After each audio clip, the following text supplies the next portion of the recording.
Hello class 9th, hope you all are good. Now children, today we will continue the same chapter, that is your water, and in this video we will discuss about the hygroscopic substances and dehydrating agents and difference between soft water and hard water, and how we can remove the temporary hardness of water and permanent hardness of water, right? Now let's discuss first hygroscopic substances. Okay, now what are hygroscopic substances?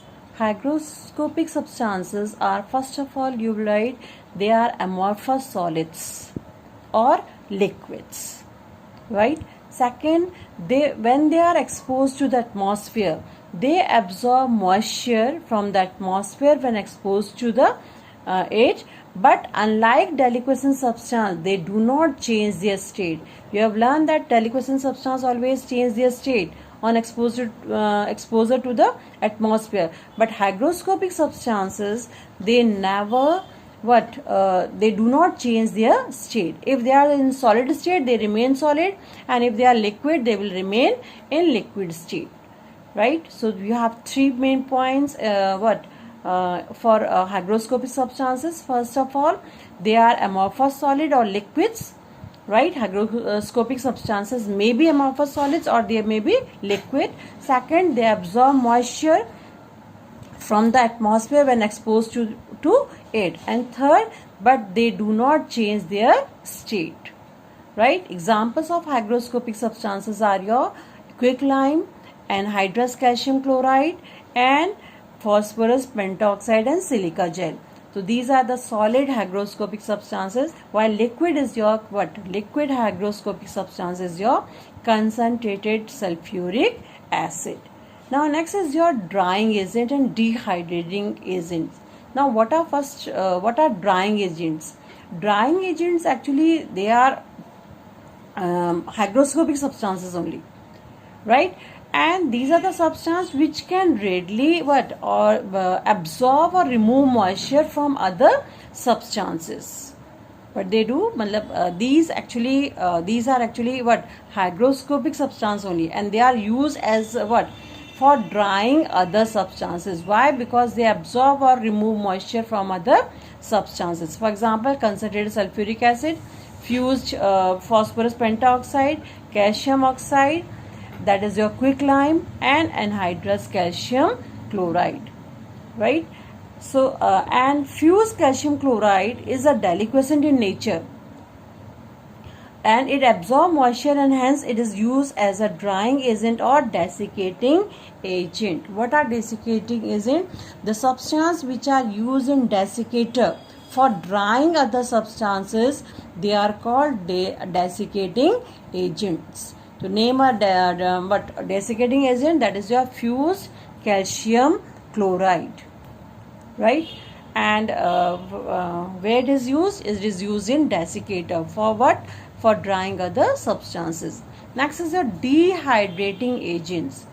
These are the substances which remove chemically combined water or element of water from the compounds due to their strong affinity for water.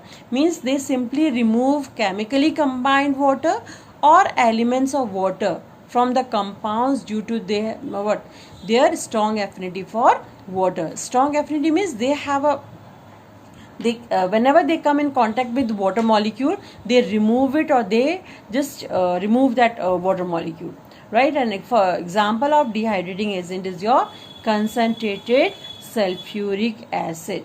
That's why what's happened when concentrated sulfuric acid is poured on glucose or sugar, you get a sugar charcoal. What it is called?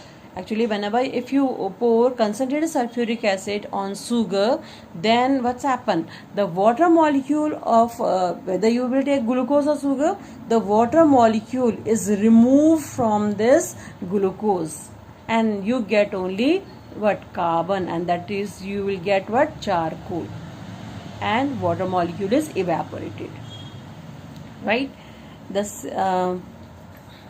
okay, now next is your soft water and hard water. All of you know, depending on the action of soap on water, natural water is divided into two types. One is your soft water, and second is your hard water. Now first of all, what is soft water? Soft water is one who lathers readily with ordinary soap, who give more lather with ordinary soap, then it is called soft water. And hard water, which does not lathers easily with ordinary soap, that is called hard water. Soft water does not waste soap, while hard water it wastes soap. And soft water examples are your rainwater and distilled water are examples of soft water, while examples of hard water are spring water, river water, lake water. These are hard water. Now next is your soft water is fit for laundries and industries, but hard water it is not fit for laundries and industries, right? Now next is your hard water, again divide into two types, temporary hard water and permanent hard water. Okay, what is the difference between temporary hard water and permanent hard water? Temporary hard water is in which hardness is due to presence of calcium bicarbonate and magnesium bicarbonate salts. If these two salts are presence of these two salts makes the water temporary hard water. And how second is your temporary in temporary hard water, hardness can be removed by boiling. But in case of permanent hard water, the hardness is due to presence of calcium chloride, magnesium chloride, and calcium sulfate and magnesium sulfate salts. And their permanent hardness cannot be removed easily by boiling. Okay, because when you boil temporary hard water, then what's happened? This calcium bicarbonate or magnesium bicarbonate, they break down or decompose into calcium carbonate, water, and carbon dioxide. Carbon dioxide is evaporate, water remain in the water, and this calcium carbonate it can be deposited at the bottom. Same way, magnesium carbonate on heating gives you magnesium carbonate, magnesium bicarbonate on heating gives you magnesium carbonate, water, and carbon dioxide, and this magnesium carbonate is deposited in the bottom of the container, right, or boiler. While permanent hard water, the hardness can be removed. How can you remove the permanent hardness of water? By adding washing soda. And what's happened when you add washing soda?